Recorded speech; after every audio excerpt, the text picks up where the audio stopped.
He said, I don't think he could win. I don't think he could win. He's too progressive coming from this state and what he's done in this state to win in any southern state, any red state.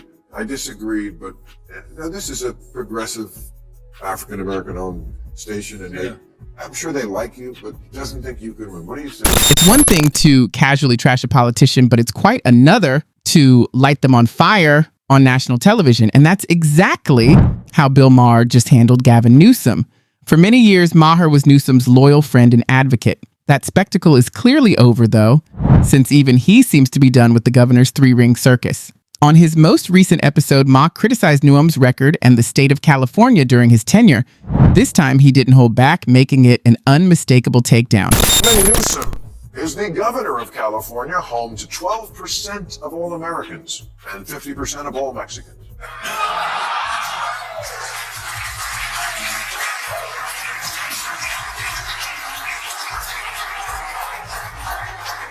On the upside, Newsom is the only governor, with the possible exception of Kristi Noem, who looks like they could do porn.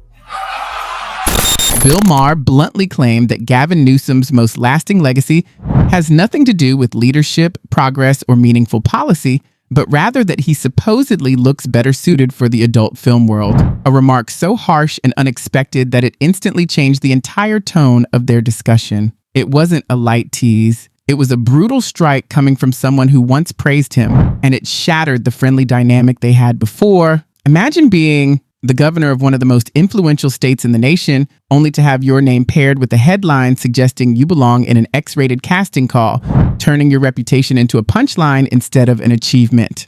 With that single comparison, Maher swept aside every accomplishment Newsom claimed, casting a long shadow over his career and exposing just how far things have fallen under his watch, something no political critic could have expressed more sharply. And when such a stinging attack comes from a former ally, it stops being casual criticism and becomes a sign of a complete and public reversal. The guy who steps in if the current nominee goes down, but he gets an alert on his phone every time Biden can't think of a word. The downside is that governor of California is kind of like being conservator for Britney Spears. They'll attack him on California's homeless problem, but there's a response to that. The homeless can live anywhere, but they choose California. Because the laws make homelessness easy, comfortable, and surprisingly attractive. This is not compassion. This is pandemonium. Moreover, the problem has not simply become worse under Gavin Newsom's direction. It has spread like wildfire across the entire state, transforming sidewalks into never-ending lines of tents and entire neighborhoods into outdoor shelters that seem to grow every month. Rather than providing real solutions, his policies have made matters worse by giving criminals little more than a slap on the wrist. His lenient approach to crime, which often seems to favor offenders over victims, has only made things worse. The math is rather simple. The knock on Gavin has always been that he's slick. Yeah, you know what? I'm okay with that. I notice slick is something no one has been accusing Biden of lately. Do you want good at talking or don't you? Newsom is the best communicator in the party with a history of standing up to bullies, and his name lends itself to the best slogan since I Like Ike. I'm having Gavin. Bill Maher is now saying what many Californians have been shouting for years. Gavin Newsom is nothing more than a charismatic salesman in a sharp suit who has no real value beyond the surface. Newsom has mastered the art of political diversion, delivering long, pompous speeches that avoid touchy subjects and skillfully hide his flaws. But charm cannot stop rising crime, put roofs over people's heads, or salvage a state that is steadily disintegrating. His real talent isn't leadership. It's an escape route, because each time he gets confronted, he flees behind lines that have been constructed and displays confidence that never solves the problem. But whether or not the people deserve that kind of governor is the real question. Someone who makes lofty promises but consistently delivers dust, leaving the people in need of useful solutions rather than memorable sound bites. Perhaps it's time for the rest of the country to pay attention as well if Maher, who was formerly one of his most vocal supporters, is openly criticizing him. On KBLA yesterday with my friend Tavis Smiley. I'm an investor and a supporter of that station. And he said, "Who do you want to run for president?" I mentioned, "I think you'd be good at the job." Not this year, we know. No, I know. But he said, "I don't think he could win. I don't think he could win. He's too progressive coming from this state and what he's done in this state to win in any southern state, any red state." I disagreed, but now this is a progressive African-American owned station, and I'm sure they like you, but he doesn't think you. His record in California has become so disastrous that no amount of polished messaging can hide it, as residents openly voice their frustration over watching a once thriving hub of opportunity turn into a cautionary example for the rest of the nation. Companies are fleeing at an alarming pace, unable to endure his risky economic decisions, while well-known figures join the surge of people relocating and major employers move jobs elsewhere. With a shrinking middle class and living costs climbing nonstop, the state appears to be in a downward spiral, and the numbers make that impossible to deny. The pace of the exodus is breaking records, with no sign of slowing, further crushing his national ambitions. Even many Democrats now admit he has pushed too far, and when your own party begins criticizing you for being overly extreme, any hope of a future presidential campaign isn't simply in jeopardy, it's effectively over before it begins. The swing state, there's only 8 of them. Right. Well, I mean, California is an interesting case study, isn't it? It's the size of 21 state populations combined. Yeah. 2/3 of the state is very deeply red. We don't need to be lectured on rural politics or border issues. I mean, in so many ways, these are familiar issues, and the issues in the heartland of the United States are very much a part and parcel of the work we're doing in this state. But look, I understand this notion that you're from the coast, you don't understand those things. You can't talk the language. You're not able to communicate. You're not able to actually encourage and find that common No, it's ground. stuff like there's a new law in this. I think we have way too many regulations and laws, as we've talked about. And this one, I think, says if you're a department store with over 500 employees, you have to have a gender-neutral toy department. Bill Maher is right when he says that Gavin Newsom's persistent support of woke policies, rather than California's rapidly rising homelessness rate or the state's faltering economy, is what's holding him back, despite the fact that people all across the country are tired of identity politics influencing every part of their lives. Under Newsom, California has become the center of this trend. And one instance stands out in particular.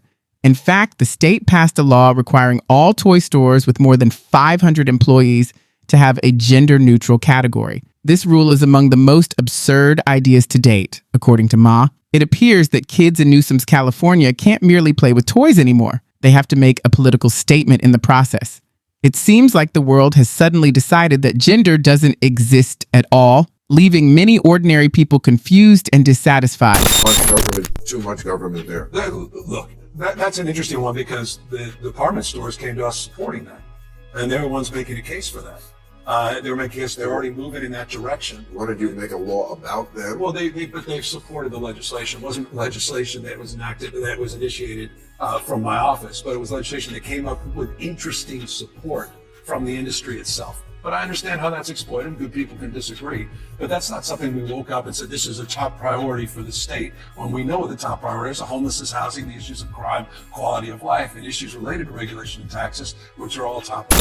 Homelessness is getting out of control. Crime is on the rise in major cities. Taxes appear excessively high. The scenario is an inevitable disaster due to the fact that many businesses are departing the state.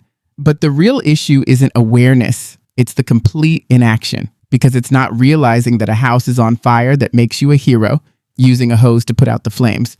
And Newsom has never once used that hose. Instead, he hides behind slick speeches and eye-catching rhetoric, acting as though simply admitting a problem counts as leadership. Despite the fact that words cannot balance a budget, reduce crime, or provide affordable housing, California is still looking for workable solutions, and every day that passes shows that clever speech is insufficient to save a state that is in jeopardy. Good job this year making it rain. You're welcome. That was my legislative priority. it was looking bad there for a while, and we still don't have enough water in the Colorado River and all this stuff. Yeah. And then whenever I read 80% of the water goes to agriculture. Almonds. No one ever asked you about almonds? Oh, I'm going to ask you about almonds. You heard properly, yes. Approximately 80% of California's water supply is used for agriculture. And a sizable portion of that is used directly to produce almonds, which is shocking since this state is notorious for its droughts and almost yearly wildfire seasons. Conversely, regular residents are constantly told to use as little water as possible, let their lawns become brown, and take fewer baths as if they were in an emergency. Billions of gallons are covertly channeled into massive almond trees, making almonds one of California's biggest sources of revenue. Big agriculture has enough political clout to keep the water running at full speed while families are advised to preserve, as if every drop were going to disappear forever, creating an almost unimaginable amount of irony. In a state plagued by heat, fire, and severe drought, California's water supply isn't getting to those in extreme need. It will go mad, revealing a system so outdated that it shocks and irritates the locals. A boatload of almonds I'm well here. aware. You know what? You know how much? I mean, how much water it takes? Many gallons. 1,900 gallons to grow a pound of almonds. Come on, man. Take on big almonds. Take on big almonds. I mean, it's not like we don't have the water.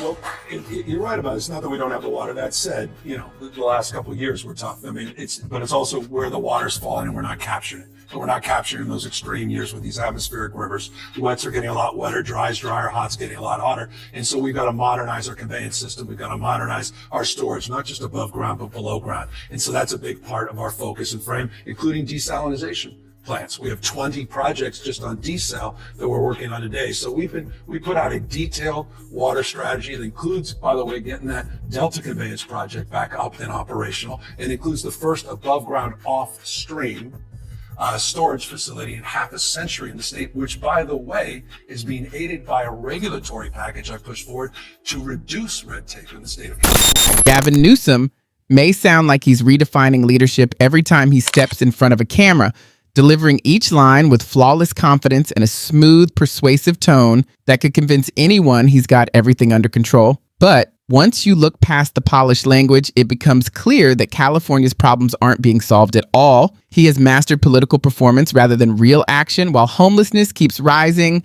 high taxes push businesses out, and crime remains a serious concern across major cities. Despite the growing gap between presentation and reality, he continues insisting the state is thriving, offering speeches that create excitement, but fail to improve safety, lower costs, or clean up neighborhoods. In the end, impressive wording can only hold people's attention for so long before they realize those carefully crafted statements don't actually change anything. I'm telling you, you're good at this job.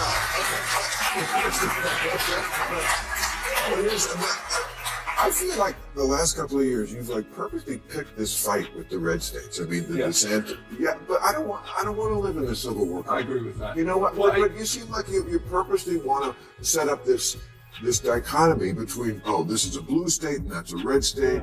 And I don't want to live in that country. I like Florida. I'm with you. And by the way, I like Florida as well. I like all these states. I completely agree. I don't want to have a state of mind that's a constant fight or flight. We've gone through we've been polarized and traumatized. It's been a tough 5-6 years across the globe, not just in this country. That said, I'm not going to sit back and watch. And you made the point just a moment ago in your monologue.